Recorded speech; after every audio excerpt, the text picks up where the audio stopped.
2 days before my wedding, my father called me late at night. His voice sounded strange, nervous. Then quietly he said, "Your sister thinks me walking you down the aisle might hurt her emotionally right now." My mother agreed. She said, "Please don't make this wedding another family issue." And honestly, that sentence hurt more than I expected. Because my whole life, my sister's feelings came first. Her heartbreaks, her crises, her problems, and me. I was always the daughter expected to understand. So I told my father it was okay. But on my wedding day, when the church doors opened, I didn't walk alone. My name is Camille Harper. I'm 34 years old, and that was the day somebody outside my family gave me the one thing I'd spent my whole life begging for quietly, to finally be chosen first. If you were ever the easy child in your family, the one expected to sacrifice quietly so everybody else could stay comfortable, this story will break your heart a little. In my family, there were always two very different daughters. My younger sister, Emily Harper, was emotional, fragile, loud. If Emily cried, the entire house changed around her. And me? I became the daughter who adjusted quietly. When I turned 16, my parents canceled my birthday dinner. Emily had just gone through a breakup. My mother said, "She's really struggling right now." So instead, we spent the night comforting Emily while my birthday cake melted slowly in the refrigerator. And somehow, that became normal in our family. When I graduated college, my father missed most of the ceremony. Emily was crying over another relationship problem, so halfway through my graduation, he left to pick her up. I remember standing in my cap and gown afterward, watching other families take photos together, while mine was busy calming my sister down. My parents had one sentence they used constantly with me: "You're the strong one." At first, it sounded like praise, but eventually, I realized what it really meant. You're the one we expect to survive disappointment quietly. When I got engaged to Luca Bennett, my mother postponed our engagement dinner twice. The reason? Emily was going through a divorce. Every conversation somehow returned to her pain, even during moments that were supposed to belong to me. One afternoon, my mother called me about wedding decorations, then casually asked, "Can your wedding colors be toned down a little?" I laughed awkwardly. "Why?"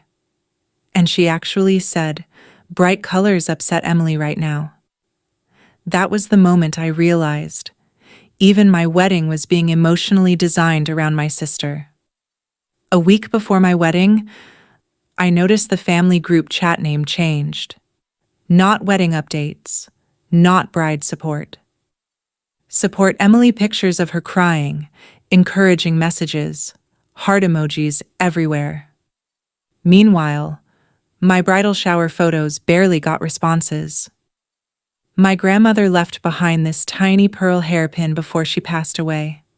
Beautiful old pearls, simple, elegant, and years earlier, she whispered something to me once. "Wear this when somebody finally chooses you first." At the time, I didn't fully understand what she meant. The hardest part about being the quiet daughter is watching people mistake your silence for not needing love. 2 nights before the wedding, my father called me after midnight. His voice sounded exhausted, like somebody trying to apologize without actually apologizing, then quietly said, "Emily thinks me walking you down the aisle might hurt her right now." I stopped breathing for a second. Then my mother's voice came through in the background, "Please don't make this another family problem." And honestly, something inside me cracked quietly. I sat in my apartment for hours after that call, still wearing pajamas, wedding invitations spread across my table.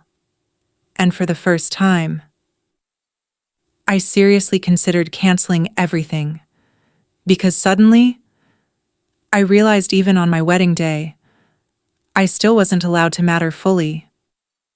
Then Luca found me crying quietly in the parking garage outside our building, and softly asked, "Do you still want to marry me?" And honestly, that question saved me. My bridal shower felt strange from the beginning, not joyful, uncomfortable. Half the family canceled last minute because Emily wasn't doing well. My mother spent most of the event checking her phone for updates about my sister.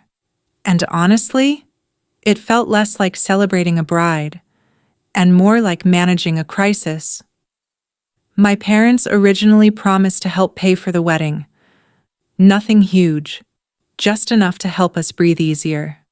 Then one evening, my father admitted quietly, most of the money went toward Emily's divorce lawyer. And suddenly, Luca and I were covering almost everything ourselves. I remember sitting at our kitchen table late one night, moving money between accounts trying to make everything work. Venue payments, flowers, photography deposits, and honestly, I wasn't even angry anymore, just tired, because somehow, my family always found new ways to make my milestones feel smaller. One evening, I walked into the kitchen and found Luca standing there quietly, music playing softly from his phone.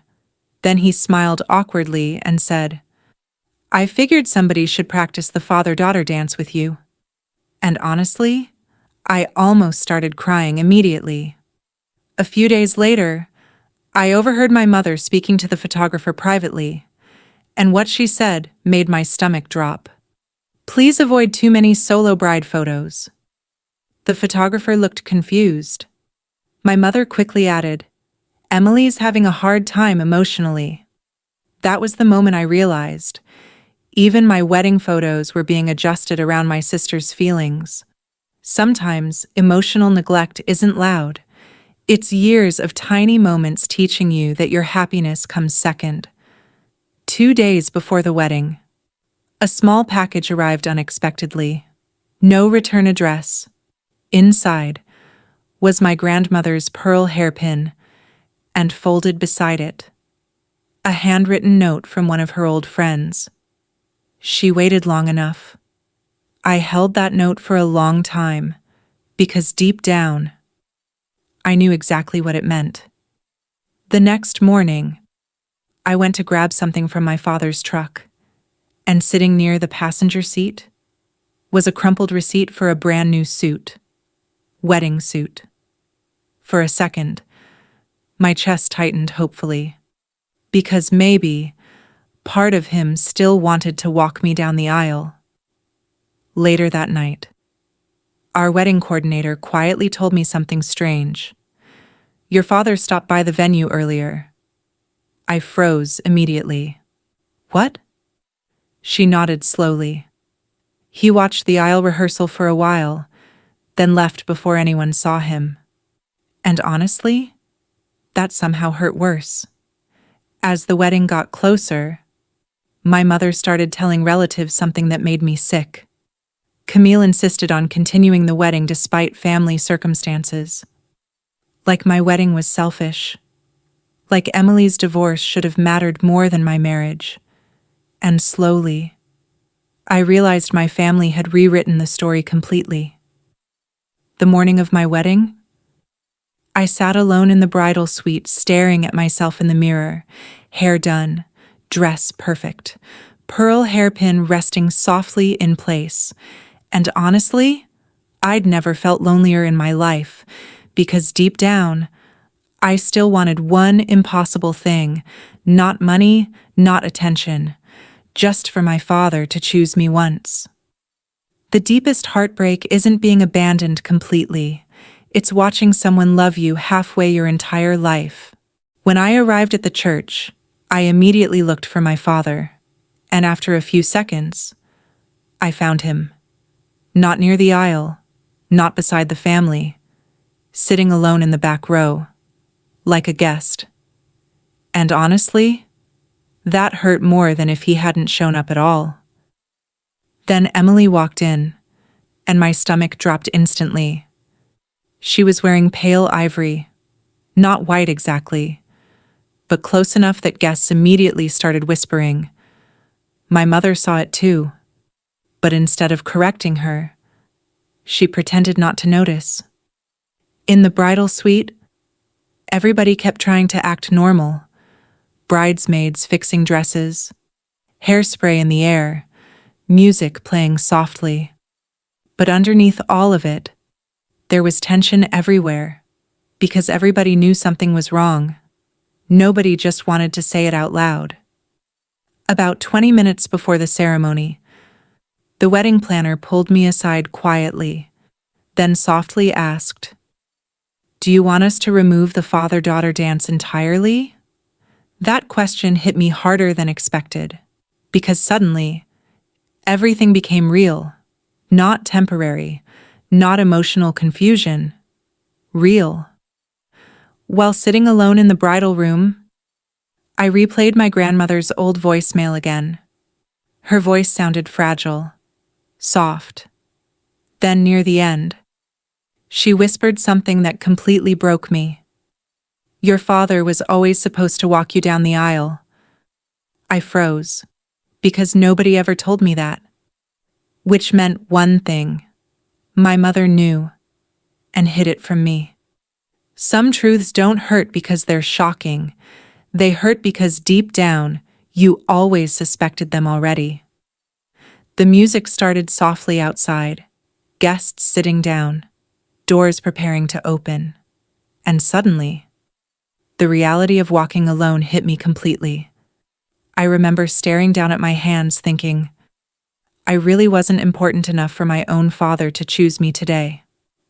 Right before the ceremony, Luca slipped quietly into the hallway beside the bridal suite, still in his suit, looking nervous, then softly asked, "Do you want to stop all of this?" And honestly, for 1 second, I almost said yes. But then I realized something painful. I wasn't scared of marriage. I was scared of finally accepting what my family had always been. Because as long as I kept hoping they'd change, part of me still felt safe. And walking down that aisle alone would make the truth impossible to ignore anymore. The church doors finally opened slowly, music echoing softly. Everybody turned to look at me, and for one horrible second, I froze completely, because suddenly, all I could feel was emptiness beside me. Then, right as I prepared to take the first step alone, I heard movement near the front row. Slow movement, careful movement, and then Luca's grandfather, 80 years old, stood up slowly with his cane, walked all the way toward me, looked directly into my eyes, and quietly said, "No bride should enter alone." The people who truly become family aren't always the ones related to you. They're the ones who show up when it matters most. For a second, I couldn't move. The church completely silent, everybody staring, and Luca's grandfather, standing beside me calmly with one hand extended. Then softly, he repeated, "No bride should walk alone." And honestly, that was the moment I almost broke down. As soon as he took my arm, the energy in the church changed completely. People started crying immediately. Even the photographer lowered her camera for a second, because everybody understood something painful at the same time. Another man had stepped into the place my father abandoned. I looked toward the back row once while walking down the aisle, and for the first time in my life, I saw my father crying openly, not hiding it, not pretending, just sitting there watching another man do the thing he should have done himself. Even Emily looked uncomfortable suddenly, like maybe, for the first time, she finally understood the cost of always being protected. Because attention feels very different. When you realize somebody else lost something important so you could keep receiving it. Halfway down the aisle, Luca's grandfather noticed the pearl hairpin in my hair, then quietly smiled. Your grandmother would have loved this. That sentence destroyed me emotionally, because suddenly, it felt like somebody finally carried her love into that church for me. Sometimes healing doesn't come from the people who hurt you. It comes from the people who quietly refuse to let you hurt alone. When Luca started reading his vows, his hands were shaking slightly. Then halfway through, he stopped looking nervous completely, because suddenly, he wasn't just promising to marry me, he was promising to protect the part of me my family ignored for years. Then Luca said something quietly during his vows that completely shattered me. You spent your whole life being chosen second. The church went silent again. Then he softly added, I need you to know. That ends with me. And honestly, I stopped holding back tears after that. During the reception, Luca's grandfather stood slowly for his speech, hands trembling slightly with age, then calmly said, Families aren't the people who demand your sacrifice. The room completely silent. Then he finished, They're the people who show up when it matters. And honestly, that sentence changed the atmosphere of the entire wedding. After the speech, I noticed something strange. My father's seat in the back row was empty. He had disappeared quietly during dinner. And honestly, part of me thought he left because of shame. But later, I realized I was wrong. Near the end of the reception, one of the venue workers handed me something quietly. A man asked me to give you this. It was folded paper, wrinkled badly, like somebody held it too tightly for hours. I opened it slowly and immediately recognized my father's handwriting, an aisle speech, the speech he planned to give while walking me down the aisle. Sometimes the hardest thing to forgive is realizing somebody loved you, but still failed you anyway. I sat alone holding those crumpled pages for a long time. My father's handwriting everywhere, crossed out sentences, rewritten lines, little notes in the corners, and right at the top, one sentence was underlined twice. Today, I get to walk my daughter down the aisle. That's when I realized something devastating. He really did want to do it. Later that night, my father finally came back quietly after most guests had gone home, eyes red, tie loosened, then softly admitted, I couldn't sit there anymore after another man took my place. And honestly, for the first time, he sounded broken too. We stood alone near the empty reception tables while staff cleaned around us. Then my father whispered something I never expected to hear. I spent so many years protecting the child who cried the loudest. He stopped talking for a second, trying not to cry, then quietly finished. I forgot about the daughter who stayed quiet. And honestly, that sentence healed and hurt me at the exact same time. I didn't realize Emily was standing nearby until I heard her crying softly behind us. Not dramatic crying, guilty crying. For once, she wasn't demanding attention. She just looked ashamed. My father finally admitted something else that night too. My grandmother specifically asked him to walk me down the aisle before she passed away. And when I asked why he didn't tell me, he looked toward my mother quietly. That answer told me everything. He chose keeping peace over choosing me again. Sometimes the deepest wounds in families aren't caused by hatred. They're caused by people repeatedly choosing comfort over courage. My mother finally started crying too. Really crying. Then quietly said, We thought you needed us less. And honestly, that sentence made me angry for the first time all day. because being quiet never meant I needed less love. It just meant I learned how to survive without asking for it. Later that night, Luca's grandfather found me standing alone near the church garden, then softly asked, "You okay, sweetheart?" And honestly, that simple question almost destroyed me emotionally, because all day, strangers checked on me more gently than my own family ever had. When I got home after the wedding, I carefully removed my grandmother's pearl hairpin from my hair, then placed it inside our wedding photo frame, the photo of me walking down the aisle beside Luca's grandfather. And suddenly, my grandmother's words finally made sense. Wear this when somebody finally chooses you first. A few days later, Emily sent me a message.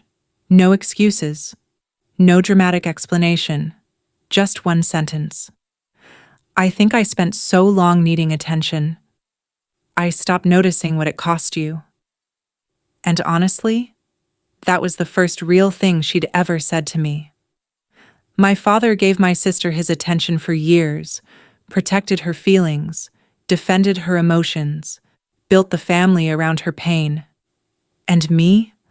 I became the daughter expected to sacrifice quietly, but on my wedding day, when my own father couldn't stand beside me, someone else did, someone who owed me nothing. And somehow, that meant even more. Because at the end of the day, real family isn't always the people who share your blood. It's the people who show up when your heart is breaking.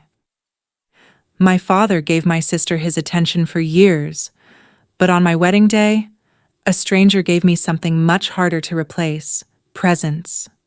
If stories like this touch your heart, subscribe to Before She Spoke Stories.